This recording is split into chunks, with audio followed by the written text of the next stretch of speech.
খালাকতুল জিন্না ওয়াল ইনসা ইল্লা লিয়াবুদুন, আমি দুনিয়ার বুকে একমাত্র জিন জাতিকে মানব জাতিকে সৃষ্টি করেছি আমার গোলামি করার জন্য। বলুন সুবহানাল্লাহ। তাহলে আমরা গোলামি করব কার? যে আল্লাহ রাব্বুল আলামিন আমাদেরকে সৃষ্টি করে দুনিয়ার বুকে পাঠিয়ে দিয়েছেন, ওই আল্লাহর গোলামি ছাড়া যদি পৃথিবীর বুকে কোনো মানুষ আল্লাহর বিধান ছাড়া যদি অন্য কোনো বিধান মানে, আল্লাহর গোলামি ছাড়া অন্য কারো যদি গোলামি করে, কঠিন কাল কিয়ামতের ময়দানে ওই ব্যক্তিকে অবশ্যই আল্লাহ রাব্বুল আলামিনের কাঠগড়ায় দাঁড় করাবেন। বলুন ঠিক কিনা?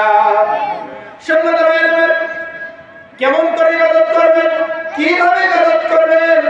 হযরত মুহাম্মদ মুস্তাফা সাল্লাল্লাহু আলাইহি ওয়াসাল্লাম সুন্দর করে ঘোষণা করে দিয়েছেন, সাল্লু কামা রাআইতুমুনি উসাল্লি। বলুন সুবহানাল্লাহ।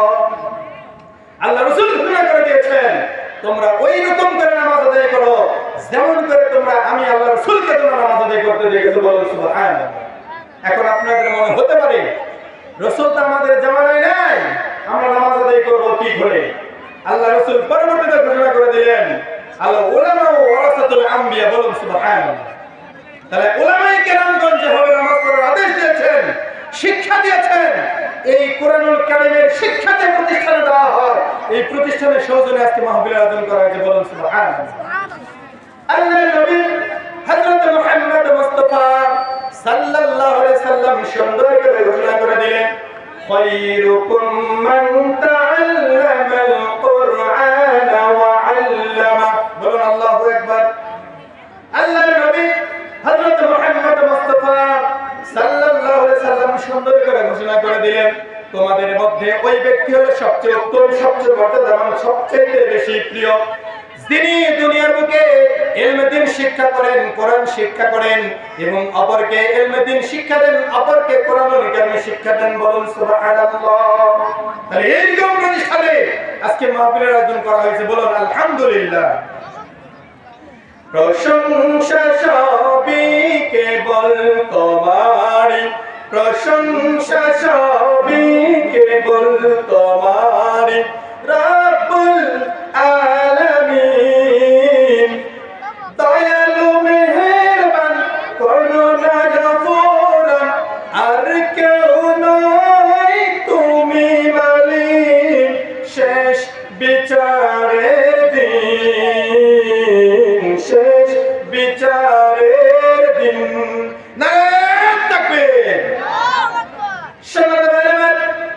যে আল্লাহ রাব্বুল আলামিন আমাদেরকে মানুষ হিসেবে দুনিয়ার বুকে জন্মগ্রহণ করায় পাঠিয়ে দিয়েছেন, দুনিয়ার বুকে এসে আমরা ইলমে দ্বীন শিক্ষা করব, কোরআন তেলাওয়াত করব, জিকির আজকার করব, এই কাজগুলো যদি আমরা করতে পারি, জেনে রাখো মুসলমান, আমাদেরকে অবশ্যই আল্লাহ রাব্বুল আলামিন জান্নাতের ফয়সালা দান করবেন। বলুন সুবহানাল্লাহ। শুধু কি আপনি একাই করবেন? আপনি একাই করলে হবে না। এই কথাটা আল্লাহ রাব্বুল আলামিন কোরআনুল কারীমের ভাষায় সুন্দর করে কোট করে দিয়েছেন। জেনে রাখো মুসলমান, কু আনফুসিকুম ওয়া আহলিকুম নার। আল্লাহু আকবার।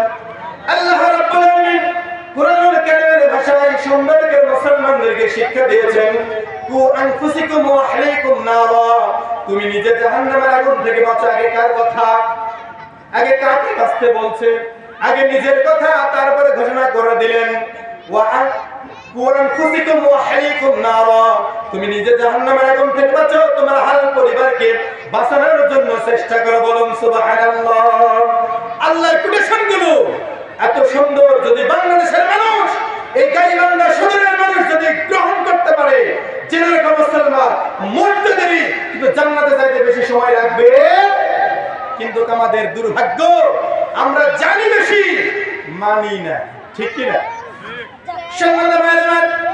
এই জন্য চোখ কান খোলা রাখা লাগবে মুসলমান। আজকে পৃথিবীর বুকে বলেন তো, স্কুল, কলেজ, মাদ্রাসা, ইউনিভার্সিটি, শিক্ষা প্রতিষ্ঠানের যত বেশি অগ্রগতি হচ্ছে, মসজিদ মাদ্রাসার যত বেশি অগ্রগতি হচ্ছে, আসলে আমাদের মানুষের অগ্রগতিগুলো সেই পরিমাণে বাড়ে।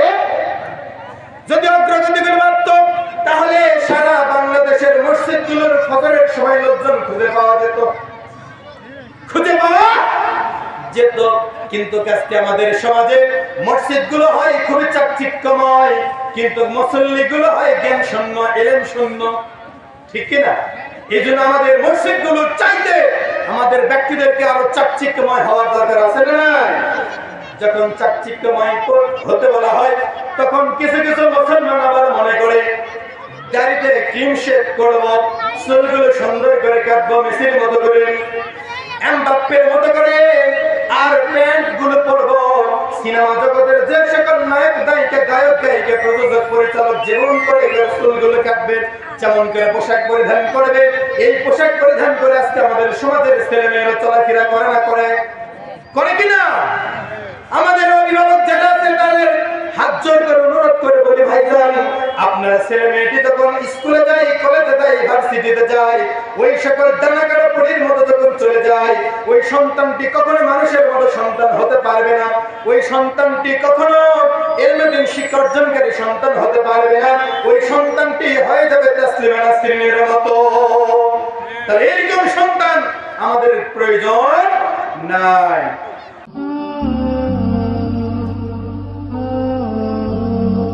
আল ইকরা টিভি।